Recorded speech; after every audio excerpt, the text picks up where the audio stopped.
দীপ ছবির জগতে তোমাদের স্বাগত জানাই। আজকে যে মুভিটা এক্সপ্লেনেশন করতে চলেছি এবং মুভিতে যা ঘটতে চলেছে তা তুমি কল্পনাও করতে পারবে না। গল্পের শুরুতে একজন মহিলাকে দেখা যায়, সে একা পাহাড়ে ব্যায়াম করতে গিয়েছিল।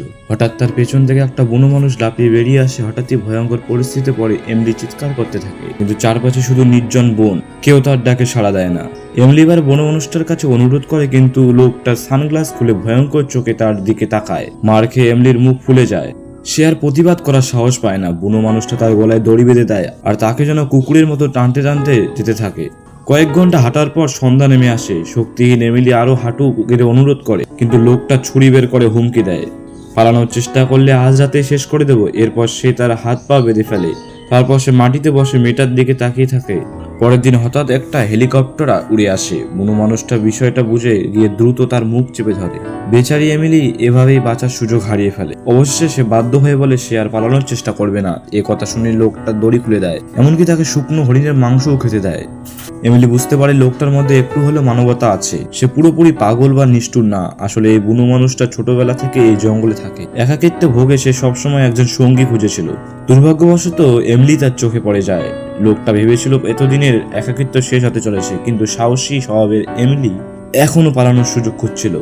এতে বুনো মানুষটা রেগে গিয়ে আবার তাকে মারতে শুরু করে। এমিলি ধীরে ধীরে বাঁচার আশা হারিয়ে ফেলে। তবুও লোকটা নিশ্চিত হতে পারে না। সে দড়ি বেঁধে তাকে নিয়ে পাহাড় পর্বত পার হতে থাকে। তার লক্ষ্য তাকে নিজের স্ত্রী বানানো।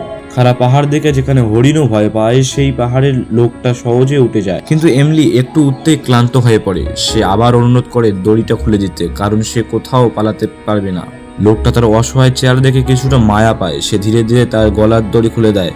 এরপর আবার উপরে উঠতে শুরু করে, কিন্তু সুযোগ পেয়ে এমিলি আবার পালিয়ে যায়। লোকটি যখন পাহাড়ে উঠছিল তখন সে দৌড়ে জঙ্গলে ঢুকে পড়ে। তবে বুনো মানুষটা একদমই ভয় পায় না, কারণ এই জঙ্গল তার চেনা। এখানে কোনো প্রাণী তার হাত থেকে বাঁচতে পারে না। ঠিক তাই হয়। জঙ্গলে ঢুকে এমিলি আবার পথ হারিয়ে ফেলে। পরের দিন ঘুম থেকে উঠে সে আরো ভয়ঙ্কর একটা দৃশ্য দেখতে। সব দিক থেকে পথ বন্ধ হয়ে গেলে এমিলি অসহায় মুখ করে বলল এবার সে আর পালানোর চেষ্টা করবে না। কিন্তু বুনো মানুষটার ধৈর্য তখন শেষ। সে সরাসরি দড়ি বের করে তার গলায় বেঁধে ফেলে। অসহায় এমিলি চোখের জল ফেলতে ফেলতে পাহাড়ে উঠতে থাকে। লোকটা উপরে দাঁড়িয়ে দড়ি ধরে রাখে যাতে সে পালাতে না পারে। পাহাড়ের চূড়ায় পৌঁছে এমিলি ক্লান্ত আর ক্ষুধায় কহিল হয়ে পড়ে। ঠিক তখনই গাছে একটা পাখির বাসা চোখে পড়ে। বুনো মানুষটা কোনো কথা না বলে বন্দুকটা তার হাতে দিয়ে এমিলি ভয়ে কাঁপতে থাকে। সে গুলি চালানোর সাহস পায় না। এভাবে আবারও পালানোর একটা বড় সুযোগ হারিয়ে ফেলে। কিছুক্ষণ পর লোকটা দুইটা বড় পাখির ডিম নিয়ে নাম। সে ছুরি দিয়ে ডিমটি ফাটিয়ে সরাসরি খেয়ে ফেলে। ক্ষুধায় কাতর এমিলির জিভে জল চলে আসে। সেও সেই তাজা ডিমটা খেতে চায়। বুনো মানুষটা খুব চালাক ছিল। সে জানতো একজন মানুষ যখন সবচেয়ে বেশি ক্ষুধার্ত থাকে তখন তাকে বসে আনার সময় সেটাই সবচেয়ে ভালো সুযোগ হয়ে উঠবে। সে শেষ ডিমটা ছুরি দিয়ে ফাটিয়ে দেয়। এমিলি সেই সুস্বাদু ডিম খেয়ে আবেগে চোখে জল এনে ফেলে। খাওয়া শেষ করে আবার পথ চলা শুরু করে, কিন্তু সামনে পড়ে ভয়ঙ্কর স্রোতের একটা নদী। এমিলি ভয় পেয়ে মাটিতে বসে পড়ে। লোকটার ভয় দেখাতে সে ধীরে ধীরে একটি সরু কাঠের সেতু পার হতে থাকে। একটু ভুল হলেও সে পড়ে যেতে পারে গভীর খাদে। এমিলির পা কাঁপতে দেখে লোকটা দ্রুত এগিয়ে গিয়ে সাহায্য করতে থাকে, কিন্তু হঠাৎ করে এমিলি স্রোতে ভেসে যায়। লোকটি ভবিষ্যৎ স্ত্রীকে এভাবে ভেসে যেতে দেখে ভয় পেয়ে যায়। সে বিদ্যুতের গতিতে নিচের দিকে দৌড়ে যায় তাকে বাঁচানোর বল, কিন্তু নদীর স্রোত ছিল খুবই ভয়ঙ্কর। দুর্বল এমিলি অল্প সময়ে অনেক দূরে ভেসে যায়। তবে ভাগ্য ভালো, লোকটা দ্রুত পৌঁছে যায় তার কাছে। মুহূর্তের মধ্যে সে তাকে টেনে তুলে আনে। ভিজে কাপড়ে থাকা এমিলিকে দেখে লোকটার মনে দয়া জাগে। সে ভাবে এত কষ্টে একটা সঙ্গী পেয়েছে, এভাবে তাকে হারাতে পারে না। তাই সে তাকে তুলে দাঁড় করায় এবং তার কাপড় শুকানোর ব্যবস্থা করে। কয়েক ঘন্টা রোদে থাকার পর এমিলি আবার কিছুটা শক্তি ফিরে পায়। লোকটা পকেট থেকে শুকনো হরিণের মাংস বের করে তাকে দেয়, এক ধরনের পুরস্কার হিসেবে। এমিলি সেটাকে ভাবে লোকটা হয়তো এতটাও খারাপ না। তখন সে তাকে টাকা দিয়ে প্রলুব্ধ করার চেষ্টা করে। সে বলে আমার বাবা মায়ের অনেক টাকা আছে। সে এসে বলে এখানে টাকার দরকারই বা কার? বুনো মানুষটার টাকার প্রতি কোনো আগ্রহই নেই। সে শুধু একটা মেয়েকে বিয়ে করে শান্তিতে জীবন কাটাতে চায়। কয়েক দিন রাত হাঁটার পর তারা গভীর জঙ্গলের ভিতরে পৌঁছে যায়। এখন পালানোর সুযোগ প্রায় অসম্ভব। ধীরে ধীরে এমিলিও প্রতিরোধ ছেড়ে দেয় এবং বাধ্য হয়ে তার সাথে একটা কাঠের ঘরে চলে আসে। অন্ধকার ঘরটা দেখে তার আরো ভয় লাগে। সে কোনোভাবেই সারা জীবন এখানে থাকতে চায় না, কিন্তু বুনো মানুষটা ভীষণ খুশি।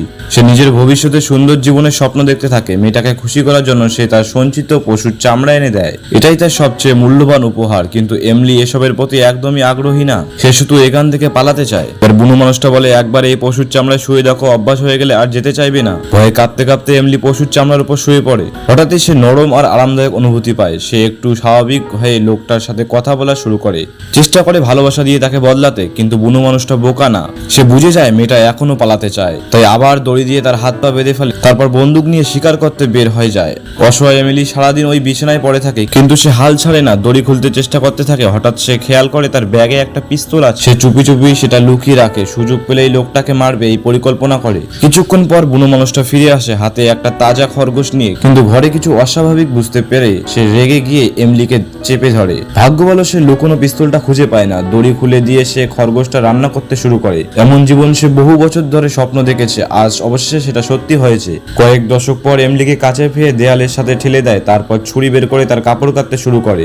বন মানুষটা ভাবে অবশ্যই মেয়েটা তার কাছে হার মারলো। সে খুশি হয়ে দরজা বন্ধ করে দেয় এবং নিজের শক্ত শরীর দেখাতে থাকে। লোকটা ঘুরে দাঁড়াতেই সে দ্রুত লুকোনো পিস্তলটা তুলে নেয়, কিন্তু বন্দুক তাক করলেও বুনো মানুষটার মধ্যে কোনো ভয় নেই, কারণ এই পিস্তলে কোনো গুলি নেই।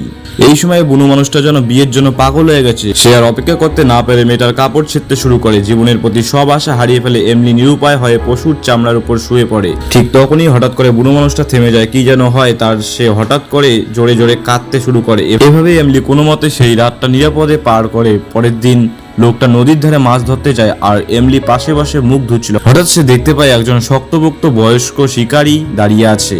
এমলি তার কাছে যায় এবং সমস্ত ঘটনা খুলে বলে। এই কথা শুনে বুদ্ধ শিকারী অবাক হয়ে যায়। সে রেগে গিয়ে সঙ্গে সঙ্গে বুনো মানুষটার দিকে ছুটে যায়। তাদের মধ্যে কথা বলতে বলতে সত্যিটা বেরিয়ে আসে, তারা আসলে বাবা ছেলে। এই কথা শুনে এমলি একেবারে হতবাক হয়ে যায়। সে ভেবেছিল একজন উদ্ধারকারী পেয়েছে, কিন্তু সেটাও ভুল প্রমাণিত হলো। তবে ভালো বিষয় হলো বৃদ্ধ শিকারীটা ন্যায়ের পক্ষে ছিল। ছেলের ভুল বুঝতে পেরে সে তাকে সঙ্গে সঙ্গে ক্ষমা চাইতে বলে। তারপর এমলিকে নিয়ে তারা আবার কাঠের ঘরে ফিরে আসে। কথা বলতে বলতে জানা যায় এই বুনো মানুষের নাম চার্লস। বৃদ্ধ শিকারী একসময় শিকার করতে গিয়ে তাকে খুঁজে পায় আর তার অবস্থা দেখে দয়া হয়, তাই তাকে নিজেদের কাছে রেখে বড় করে। কিন্তু বড় হয়ে সে নিজের ইচ্ছা মতো চলতে শুরু করে এবং বিয়ে করার জন্য পাহাড় থেকে নেমে এমলিকে ধরে নিয়ে আসে। ভাগ্য ভালো বৃদ্ধ শিকারী সময় মতো ফিরে এসেছিল, না হলে এমলি হয়তো বাঁচতেই পারতো না। শেষে সে প্রতিশ্রুতি দেয় পরের দিন এমলিকে শহরে ফিরিয়ে নিয়ে যাবে। কিন্তু রাতের বেলায় জর্জ আবার খারাপ পরিকল্পনা নেয়। সে চায় জোর করে এমলিকে নিজের কাছে রেখে দিতে। ঠিক তখনই বৃদ্ধ শিকারী বিষয়টা দেখে ফেলে। আর একবার জর্জের স্বপ্ন ভেঙে যায়। পরের দিন সকালে বৃদ্ধ শিকারী এমলিকে নিয়ে পাহাড় থেকে নামতে শুরু করে।